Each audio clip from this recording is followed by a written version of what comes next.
Good morning, everybody. Back for another Bible read through.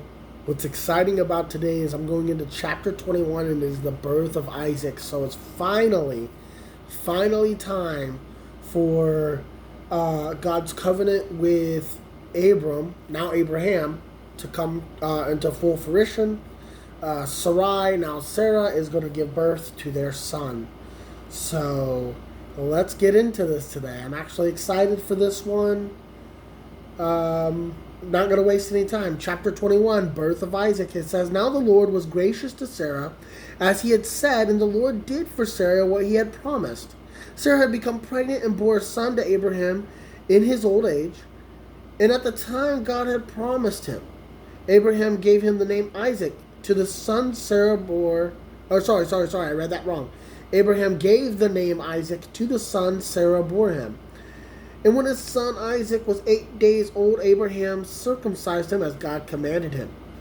Abraham was 100 years old when his son Isaac was born to him. Sarah said, God has brought me laughter, and everyone who hears about this will laugh with me. And she added, Who would have said to Abraham that Sarah would nurse children? Yet I have borne him a son in his old age. So, again, this is crazy because they're both, I want to say Sarah, the last time we checked in with her, she was in her 90s, and now Abraham is in his 100. So imagine having your first child that far in life. Just consider that for a moment. All right. Oh, Hagar and Ishmael sent away. So this is the second section of the same chapter. It says the child grew and was weaned. And on the day Isaac was weaned, Abraham held a great feast. But Sarah saw that the son whom Hagar the Egyptian had born to Abraham was mocking. And she said to Abraham, Get rid of that slave woman and her son, for that woman's son will never share the inheritance with my son Isaac. What a terrible thing.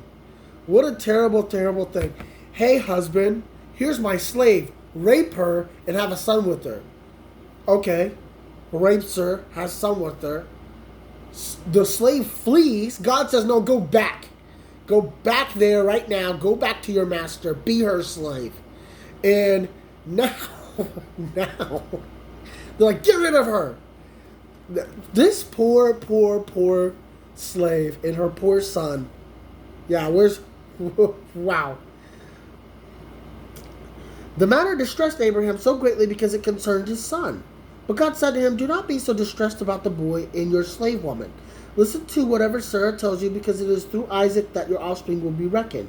I will make the son of the slave into a nation as well, or also, because he is your offspring.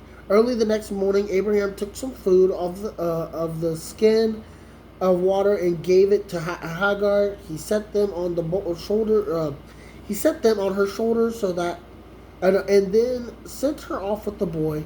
She went on her way and watered the desert of Beersheba. When the water and the skin was gone, she put the boy under one of the bushes. She went off and sat down on a bow shot, about a bow shot away. For she thought, I cannot watch the boy die. And as she sat there, she began to sob. God heard the boy crying, and the angel of the God called to Hagar from heaven and said to her, What is the matter, Hagar? Don't be afraid. God has heard the boy crying as he lies there. Lift the boy up and take him by the hand, for I will make him into a great nation. Then God opened her eyes, and she saw a well of water, and she went and filled the skin with water and gave the boy a drink. God was with the boy as he grew up. He lived in the desert and became an archer. While he was living in the desert of Paran, his mother got a wife for him from Egypt. So I guess it kind of worked out in the end, I guess you could say. But I think I'm a big proponent of every child deserves their mother and father in some capacity. I think what Abraham did here was disgusting. I think what God did here was, I'm honestly not going to lie, it was disgusting to send this child away from his father. But it is what it is. The Treaty of Beersheba. At the time, Abimelech And Phicol, the commander of his forces, said to Abram, God is with you in everything you do. Now swear to me here before God that you will not deal falsely with me, or my children, or my descendants. Show to me that the country where you now reside as a foreigner, the same kindness as I have shown you. Abraham said, I swear it. Then Abraham complained to Abimelech about a well of water that Abimelech's servants had seized. But Abimelech said, I don't know who has done this. You did not tell me, and I heard about it only today. So Abraham brought sheep and cattle and gave them to Abimelech, and the two men made a treaty. Abraham set apart 7 ewe lambs from the flock, and Abimelech asked Abraham, what is the meaning of the 7 ewe lambs you have set apart by themselves? He replied, accept these 7 lambs from my hand as a witness that I dug this well. So that place called Beersheba was because 2 men bore an oath there. After the treaty had been made at Beersheba, Abimelech and Phicol, the commander of his forces, returned to the land of the Philistines. Abraham planted a tamarisk tree in Beersheba, and there he called on the name of the Lord, the eternal God, and Abraham stayed in the land of the Philistines for a long time. So, wonderful. Wonderful, wonderful. I felt like those stories were backward, and what I mean by that is, in the Treaty of Beersheba, there's a well that's apparently been built by Abraham. He gives him the lambs to say, hey, this is the identifier. This is me saying, hey, I did build that well, and then let's make a treaty here. And the treaty resulted in the name of the desert, right? But the Hagar and Ishmael sent away section, they already called it that. They called the desert Beersheba. They already saw the well that Abraham built. So it feels like those two are out of order. That's what I feel. I could be wrong. I'm not a scholar. So I just wanted to point that out. I just felt like those two stories maybe weren't told linearly. Let's continue on. Abraham tested. So this is chapter 22. It's kind of a long one. We'll end it here today. Chapter 22, Abraham tested. Sometime later, God tested Abraham. He said to him, Abraham, here I am, he replied. Then God said, take your son, your only son, whom you love, Isaac, and go to the region of Moriah. Sacrifice him there as a burnt offering on the mountain, and I will show you. So, I love how this starts here. Take your son, your only son, whom you love. No, God, he has another son. He has another son. Wow. Just wow. Okay, early the next morning, Abraham got up and loaded his donkey. He took with him 2 of his servants and his son Isaac. When he had cut enough wood for the burnt offering, he sent out for the place God had told him about. On the 3rd day, Abraham looked up and saw the place in the distance. He said to his servant, stay here with the donkey while I and the boy go over there. We will worship, then we will come back to you. Abraham took the wood for the burnt offering and placed it on his son Isaac, and he himself carried the fire and the knife. As the 2 of them went on together, Isaac spoke to his father, Abraham, Father. Yes, my son, Abraham replied. The fire and the wood are here, Isaac said, but where is the lamb for the burnt offering? Abraham answered, God himself will provide the lamb for the burnt offering, my son. And the 2 of them went on together. Wow. So the boy is starting to get a little suspicious. Where's the burnt offering, Dad? Where's this at? What's going on here?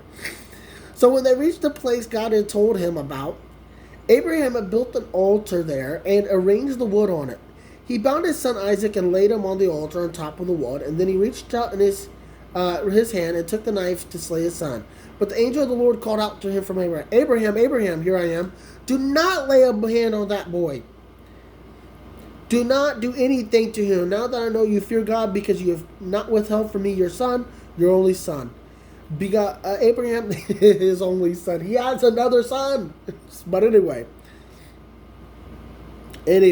Abraham looked up, and there was in the thicket he saw a ram caught by its horns. He went over and took the ram and sacrificed it as a burnt offering instead of his son. So Abraham called that place, "The Lord will provide," and to this day on the mountain of the Lord it will be provided. The angel of the Lord called to Abraham from heavens a second time. He said, "I swear by myself, declares the Lord, that because you have done this and have not withheld your son, your only son, I will surely bless you and make your descendants as numerous as the stars on the sky and as the sands on the seashore. Your descendants will take possession of the cities of their enemies, and through your offspring all nations on earth will be blessed, because you have obeyed me." Then Abraham returned to his servants, and they set off together for Beersheba, and Abraham stayed in Beersheba. So I want to take a moment to stop right there. Actually, let's finish the chapter, because there's only one small section left, and then I'll talk about it a little bit here. Sometime later, Abraham was told, "Milcah is also a mother. She has borne sons to your brother Nahor. Uz the firstborn, Buz his brother, Kemuel the father of Aram, Kesed, Hazo, Pildash, Jildlaph, and Bethuel. Bethuel came the father of Rebekah. Milcah bore these 8 sons to Abraham's brother Nahor. His concubine, whose name was Reumah, also had sons, Tebah, Gamah, Tahash, and Makkah. Okay, so that finishes chapter 22. So, great chapter. I will say I've heard that story before, and then I've also heard it being tied, being almost like a foreshadowing, I guess you could say, for Jesus' sacrifice later in the New Testament, in the Gospels. Jesus is being the lamb, being Isaac in this situation, being God's only son, who is, of course, crucified. So I love today's read through. I'll be back tomorrow for more. I hope you enjoyed it. I hope you have a blessed day. I'll see you tomorrow.